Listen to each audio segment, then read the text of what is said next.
Okay, so major minerals. We're going to list the key functions and good food sources for the major minerals. We're going to discuss the deficiency and toxicity disorder associated with these minerals, discuss hypertension and osteoporosis, including the risk factors, because one of these is very important to osteoporosis and one of them is very important to hypertension. We're going to discuss ways to improve intakes of major minerals without relying on dietary supplements. So we're going to look at calcium, sodium, potassium, magnesium, chloride, and sulfur. Calcium, this is a big one. It's the most plentiful mineral in the human body. Our bones are made out of something called calcium phosphate. The hard thing that makes our bones hard enough to bear our weight is partially calcium. More than 99% is found in the bones and in our teeth. Functionally, what does it do? Well, it's essential for bone development and maintenance. You don't have calcium, your bones don't grow the way that they're supposed to. Muscle contraction. Our muscles, when they contract, they kind of crawl on each other to contract and then they let go. The ability for this to actually attach and do this action is dependent on calcium. Blood clot formation is also part of this. Nerve impulse transmission.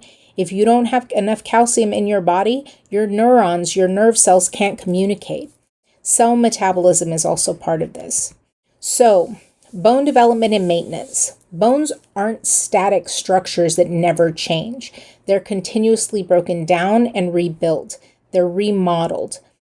As our weight changes, as stresses on our body changes, our bones have to compensate for that.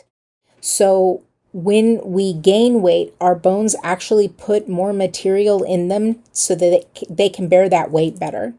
We have two cells that are responsible for that bone remodeling, the osteoclasts and the osteoblasts. So osteoblasts, I'm sorry, it's my cat.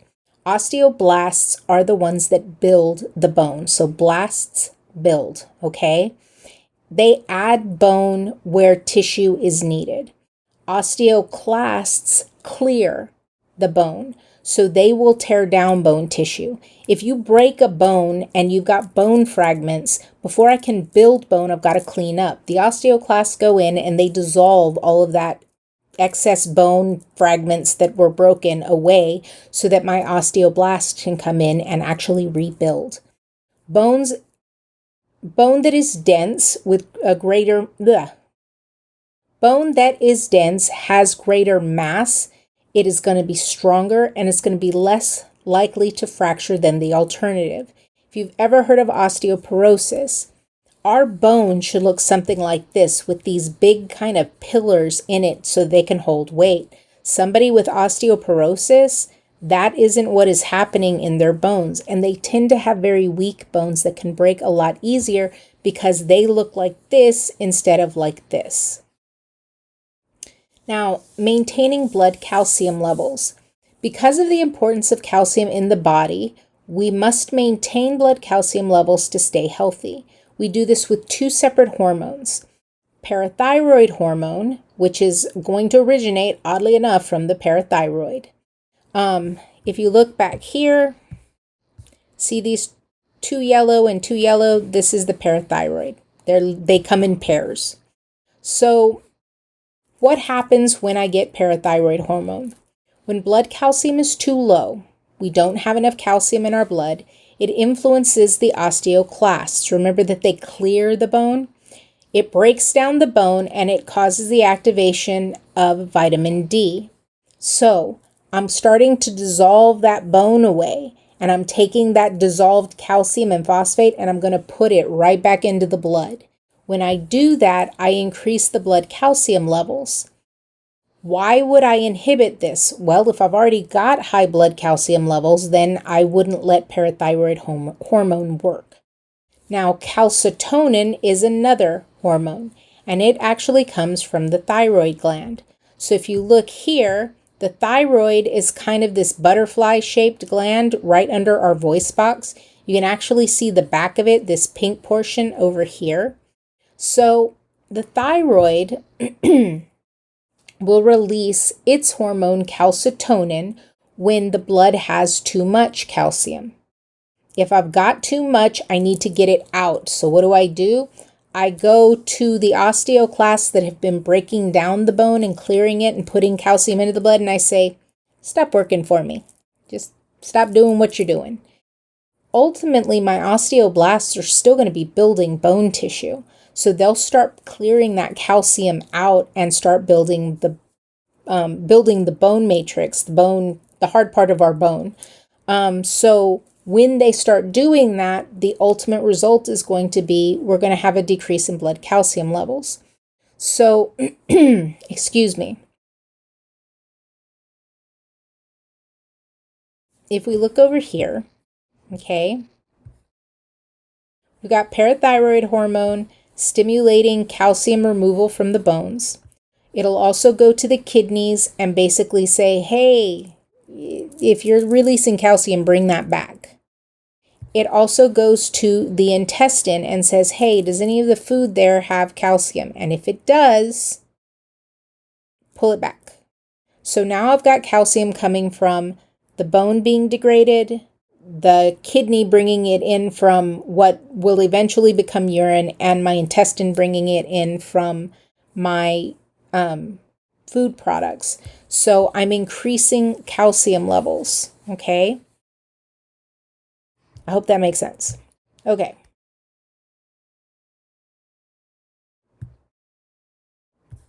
There. So where do we get calcium from? Well, mainly dairy. If we're going with naturally occurring things, milk, yogurt, cheese, they're going to be the things that supply the most calcium naturally. Many foods are actually going to be fortified with calcium. You can check your nutrition facts panel to see if that's the case. Substances in certain plant foods will decrease calcium bioavailability. Remember I said bioavailability is how easy is it to get into your body. We have two things in plant foods that will kind of inhibit our ability to absorb that calcium. Phytic acid can be found in whole grains and certain seeds and beans, and oxalic acid can be found in leafy greens and sweet potatoes. So when we have milk with these things, we may not get as much calcium absorption because of these two chemicals. Now, good plant sources of calcium include things like broccoli and leafy greens like kale, collard greens, turnips, bok choy, and mustard greens. But that bioavailability issue makes it less likely that we're going to absorb the same amount that we would from milk and milk products, even though they've got high levels of calcium within them. Another good source is actually canned fish with edible soft bones, things like salmon and sardines. Those bones are made out of calcium. So if we consume them, we get the calcium along with it. Again, looking at our chart, whole grain total. Remember I said we can have things that are fortified. You can see that pretty much at 3/4 of a cup of this cereal gets us almost all the way to our recommended daily allowance for calcium. Cheese, tofu, that's made with calcium sulfate, so it's actually, we're intentionally including it. Yogurt, sardines, like I said, with the bone. All of these things give us calcium. Not enough to get to the RDA, whole grain total being kind of one of them, but not necessarily going to get us there. Now, again, when we look at 2 cups of kale, 2.5 cups of broccoli, 8 cups of cooked spinach, the amount of calcium we get from this, I get the plant varieties of food. We only need 1 cup of fat-free milk to get us to the same amount of calcium. So when I say we get it easier, we have an easier time getting it out of animal sources, that's what I mean. Okay, so looking at my plate, you can see that we've got calcium fortified orange juice, the vegetables like kale, bok choy, and broccoli, the dairy products, the grain products that are calcium fortified, and protein products like tofu made with calcium sulfate, almonds, soy milk, calcium fortified, canned sardines, salmon, and with bones. So, supplements. It kind of is important that you check with your physician before you take any individual mineral supplements. Like I said before, it's easy to overdo it, so you got to be careful. With calcium supplements, you should choose products that also contain vitamin D, because vitamin D enhances the ability to absorb calcium. Taking smaller doses, 500 milligrams-ish, with meals will result in better absorption because we tend to absorb everything better when we have food in our intestine. Calcium-containing antacids. A lot of antacids actually use calcium as one of the ingredients to help with stomach acid, but while it can be a source of calcium intake, you shouldn't really rely on that as a major source because they can also contain magnesium. Milk of magnesia will have magnesium in it, and that is actually very easily something that can become toxic in the long term. So, adequacy, deficiency, and toxicity. Our recommended daily allowance for calcium is 1,000 to 1,200 milligrams a day. Females tend to consume less than the RDA amount.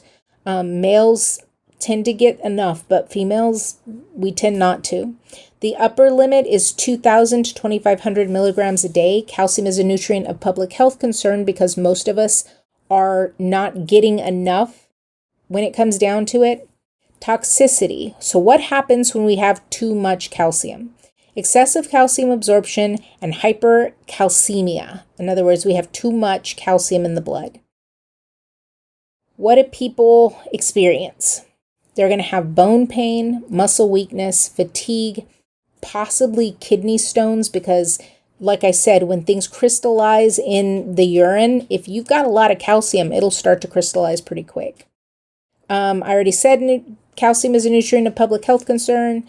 Healthy adults will absorb about 30% of calcium in foods, but can vary in the type of calcium that we're able to absorb. It can be as high as 60%. Remember, I said we can change depending on the needs of the body. When you're a baby, you may be absorbing 60%. When you're pregnant, you may be absorbing 60%. If I'm using calcium to build bones and I'm building a human, I'm going to need extra calcium. Vitamin D, like I said before, actually does enhance calcium absorption. So, what is osteoporosis? It's a chronic disease characterized by loss of bone mass and reduced bone structure. Bones become weak and they will start to fracture very easily. Do you see how this guy's vertebrae are curved over and it looks like he's got a hunch in his back? That is kind of the classic sign of having osteoporosis because the vertebra in the spinal cord will start to crush like a tin can. And as they crush, there's this curve because they're not straight anymore. They're not square anymore. So this is kind of a classic sign. There is a video for osteoporosis as well. So what causes osteoporosis? Well, there are risk factors that we can change and there are risk factors that we can't. Factors that we can't change: being female, growing older, having white or Asian ancestry. This is going to kind of confer the highest risk.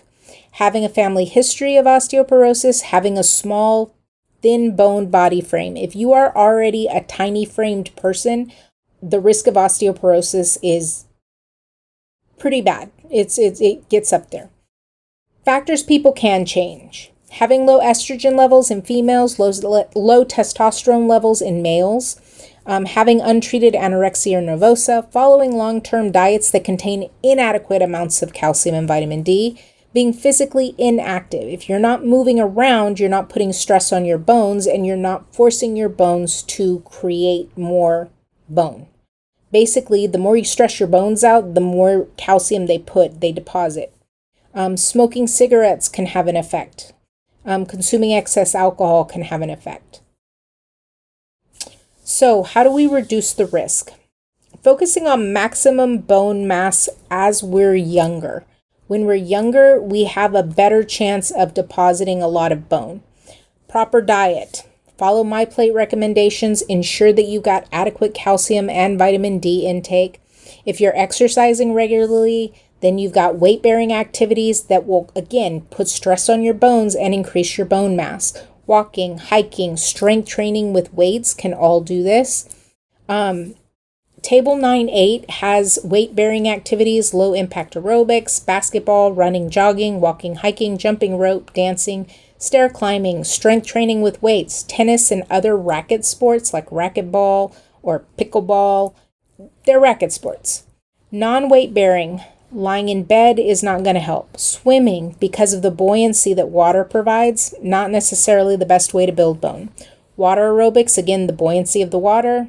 Cycling, traveling in a reduced gravity situation. Spaceflight. If you've seen WALL-E, they talk about the loss of bone mass. In reality, that actually does happen. When you go into space, you lose bone mass. Now, admitted, it's not near as drastic as WALL-E makes it sound, but it still does happen because the push of gravity putting stress on your bones doesn't exist in space. Continuing with our major minerals, sodium. We consider table salt or salt sodium. Well, actually, it is sodium chloride. So we get a lot of sodium from the salt that we consume. 1 teaspoon, not even a tablespoon, of salt supplies 225 milligrams of sodium. Now, our adequate intake amount is 1,500 milligrams. So, yeah, that's enough for over what we need. Sources in the American diet. We get a lot of salt from restaurant food and we get a lot of salt from processed food. Salt makes things taste good. So when restaurants are trying to sell you something, when processed food is trying to get you to buy it, they add a lot of salt. Sometimes it's for preservation, but a lot of times it's just to make it taste better so that you'll buy it. Table salt, like I said, we get plenty from just a teaspoon of that. But things like canned tomato sauce, fast food biscuits, egg and sausage, you can see how much salt these things contain. So we get salt from a lot of different places. Now, the functions of sodium. It's involved in maintaining normal fluid balance. The ability to keep the right amount of fluid on one side of the membrane versus the other. It conducts nerve impulses. Sodium is literally responsible for the neuron, your nerve cell, being able to get a signal to go down the distance of the cell. It's involved in transporting of glucose and amino acids into the cells. It's basically a trade-off. I get glucose when I get rid of sodium. I get amino acids when I get rid of sodium. So it is responsible for that transportation. And it's also really important for normal muscle function. So adequate intake, like I said before, is about 1,500 milligrams. It doesn't apply to people who sweat a lot. So people who work in extreme heat, marathon runners, that number has to go up because when we sweat, we lose that sodium. Deficiency, it's rare with the American diet, but it may occur when more than 2 or 3% of the body weight is lost through excessive sweating, like the wrestler that I mentioned earlier. Sweat, like I said, has sodium and other mineral components in it. So when you're sweating profusely, you're losing a lot of that sodium. Toxicity is about 2,300 milligrams a day. Chronic disease risk reduction for sodium is below 2,300 milligrams a day. Sodium should be at this level or below to reduce the risk of chronic diseases. High sodium intake is associated with an increase in hypertension, high blood pressure. It's also an increase in heart disease and in stroke.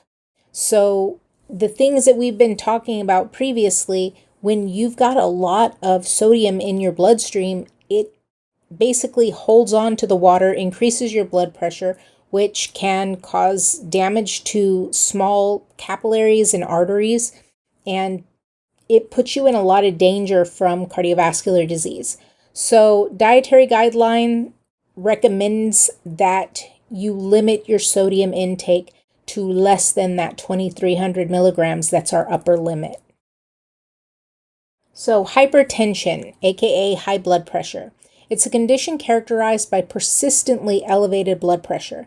Instead of it's high because I'm in a high stress situation and then it goes back down, it just stays there. Generally, it does not cause symptoms until organs and blood vessels have already been damaged. We don't really pay attention to it until we start actually seeing the result of it.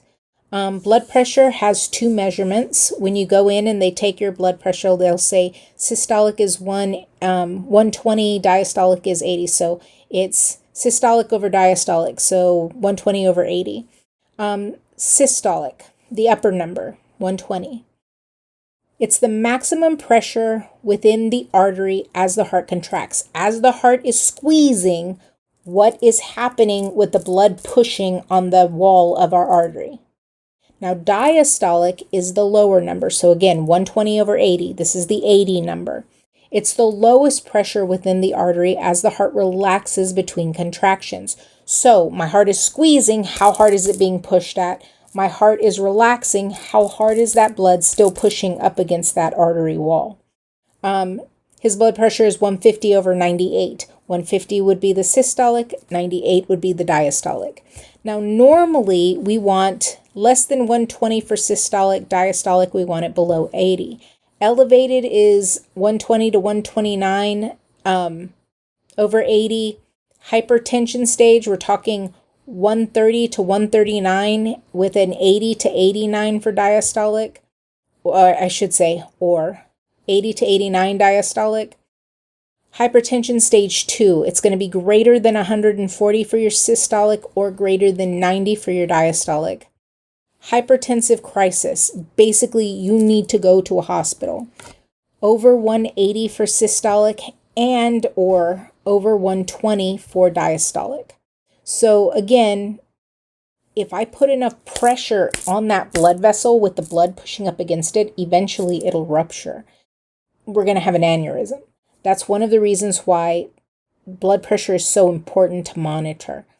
And sodium can influence that number because when you've got a lot of sodium in your blood, you retain a lot of fluid, which puts more pressure up against the walls of the arteries. So what causes hypertension? Normally, it isn't just one thing causing hypertension. It's a combination of things. But here are some of the risk factors that we associate with hypertension. Family history. If your mom had high blood pressure and your dad had high blood pressure and your brothers and your sisters have high blood pressure, it's in the family. It runs in the family. Advanced age. As we get older, our arteries get less flexible, which means that instead of being pushed on and expanding, they stay put.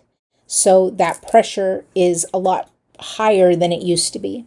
African American ancestry. If you're African American, then you do tend to have or run with high blood pressure. Obesity will increase this. Physical inactivity will increase this. Consuming excess sodium, cigarette smoking, consuming excess alcohol, and type 2 diabetes. All of these are major risk factors for hypertension. Nutrition and health equity. So, Black Americans, like I said in the previous slide, have a higher prevalence of hypertension than other groups in the United States. Being of African American ancestry is a risk factor for hypertension regardless. But there are social determinants of health that can influence or make this even worse. So socially, within our society, Black people have lack of access to healthy foods a lot of the time, not always. Having jobs that make attending medical appointments more difficult. This is just kind of in general.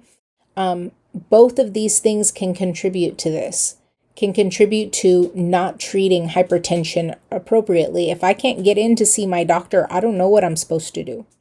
Health education programs in Black churches and barbershops have been helpful, though. A lot of times, African Americans do not trust medical people. It's just something that is ingrained into them societally from a bad history. I'm not going to lie, bad history. I am sorry for the noise. My cat will not get off of this box that is right next to me. So with that in mind, dude, seriously, Thank you. I threw a scrunchie at him. Okay, so with this in mind, they are more trusting of their church, I guess, people, and even barbershops, the people at their barbershops. Having them run education programs on how to best treat your hypertension has been more successful than having them go see doctors, believe it or not. Or at least seeing doctors within that church environment or within the barbershop environment has been more successful. Include a focus on consuming low-fat, low-sodium diet rich in fruits and vegetables, increasing physical activities, and strategies for meal planning, medication adherence, and stress management. Again, medication is one of those things that ultimately, when it comes down to it, they're either not being educated enough to know how and when to take it, or they're so mistrustful of the medical community in general that they won't take it. So, yeah. Now, what are some ways that we can reduce our risk of hypertension? Follow dietary recommendations of MyPlate concerning fruit, vegetable, and low-fat milk intakes. Furthermore, consider using fresh fruit and unsalted nuts to replace some of the empty calorie foods of your daily meals and snacks. Reduce your consumption of salty foods and have your blood pressure checked regularly. Little blood pressure cuffs for your wrist are not that expensive anymore, and if you can afford to get one, you can monitor them yourself. You just have to know how to do it properly. Attain and maintain a healthy body weight. Incorporate more physical activity into your daily schedule. For example, walk more often. Use the steps instead of elevators and escalators. Little things can sometimes make a pretty big difference. If you drink alcohol, consume alcoholic beverages in moderation. No more than 2 drinks a day for males or 1 for females and older adults. And avoid tobacco products, because that causes plaque formation, which can harden your arteries, which can lead to hypertension. So switching to potassium. Functions.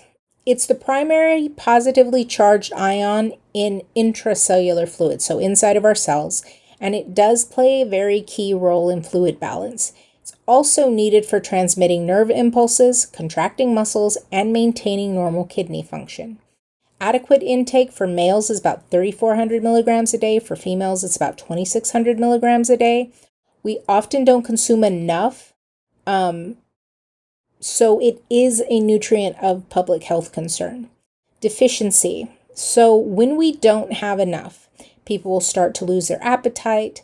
They'll experience muscle cramps. Sometimes mentally they'll experience confusion. Remember, my neurons, my brain cells have to have this. And sometimes they'll experience constipation. Again, if I need my muscles to work, the muscles in my intestine are part of that group of muscles. Upper limit. There really isn't one. Excess can cause stomach upset if you're doing like potassium supplements.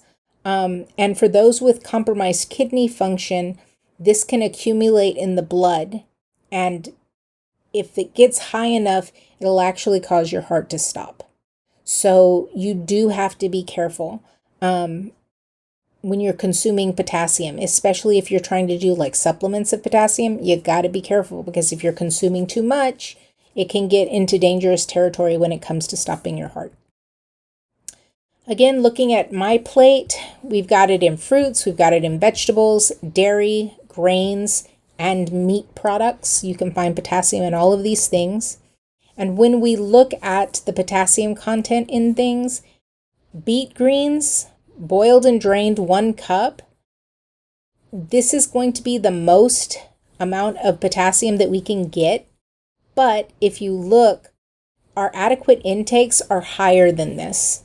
So even with the thing that has the most potassium, we're not there yet. This is, where diversity in our diet comes into play, where we need to have multiple things that have multiple levels of potassium so that we get enough in our diet. Magnesium. As far as functions, it actually participates in more than 300 chemical reactions in our body. It helps regulate normal muscle and nerve function, blood pressure, and blood glucose levels. It's involved in the maintenance of strong bones and a healthy immune system as well. So where do we get it? Well, magnesium is part of chlorophyll. This is the green color that we have in plants. So plant foods are going to be the richest sources that we have for magnesium. Green leafy vegetables, whole grains, beans, nuts, seeds. Also, magnesium can be found in hard water. Remember, I talked about tap water. So when you look here, spinach is really high, pumpkin seeds really high. Now admitted, this is what, 160-ish? And for our RDA, we're supposed to have 310 to 320, depending on your age for females, 400 to 420 for males. So we're not going to reach our RDA by just eating one thing. We can see that we've got it in fruits, we've got it in vegetables, we've got it in dairy, we've got it in grains, we've got it in protein products. So a recommended daily allowance for males is 400 to 420, females 310 to 320. Most people do not consume enough in the diet, but deficiency is actually pretty rare. Mild deficiency syndromes, if we do suffer from deficiency, we're going to have tiredness, weakness, loss of appetite, nausea, and vomiting. When we have really severe deficiency, though, you're going to see abnormal heart rhythm, inability to relax your muscles. They're going to cramp up and you're not going to be able to get them to relax. Personality changes. Again, if it's involved with our neurons, you can even have seizures when your deficiency gets bad enough because your neurons will not be able to work correctly. Toxicity. It is very rare to get magnesium toxicity when we're talking about consuming food. It's more likely to occur from ingestion of excessive laxatives and acids or even supplements. Symptoms are going to include diarrhea, okay? For those with kidney failure and they're unable to get the magnesium out using the kidneys as a filtration system, you're going to see weakness, nausea, slowed breathing, very low blood pressure, and eventually it can even cause death. The upper limit for our magnesium is going to be 350 milligrams a day. This is going to be, usually if we get that high, it's going to be from medications and not food. Chloride.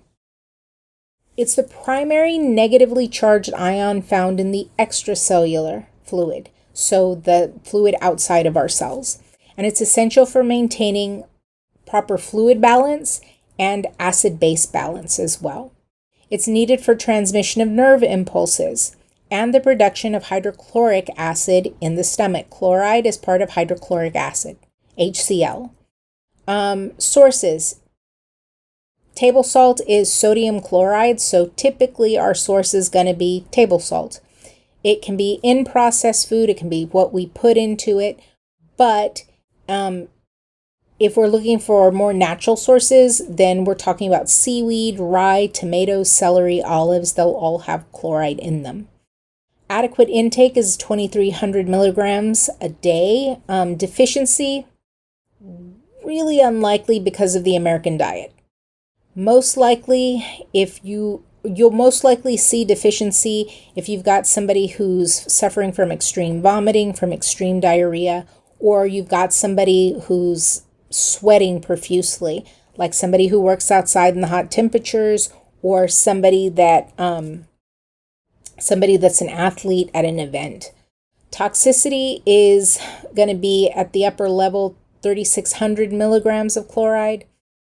Consuming excess chloride can also contribute to hypertension or high blood pressure, that maintained high blood pressure. Sulfur. Sulfur is a component of the amino acid methionine as well as cysteine and the vitamins biotin and thiamine. So it is a component of all of these things. And we know that biotin and thymine have jobs in the body. We know that methionine and cysteine are needed as amino acids as building blocks for proteins. It's essential for the activity of many enzymes and as part of antioxidant molecules. Sources: protein-rich foods. So our protein group with meats and cheeses and nuts and whatever. There is no adequate intake, recommended daily allowance, or upper level established for sulfur.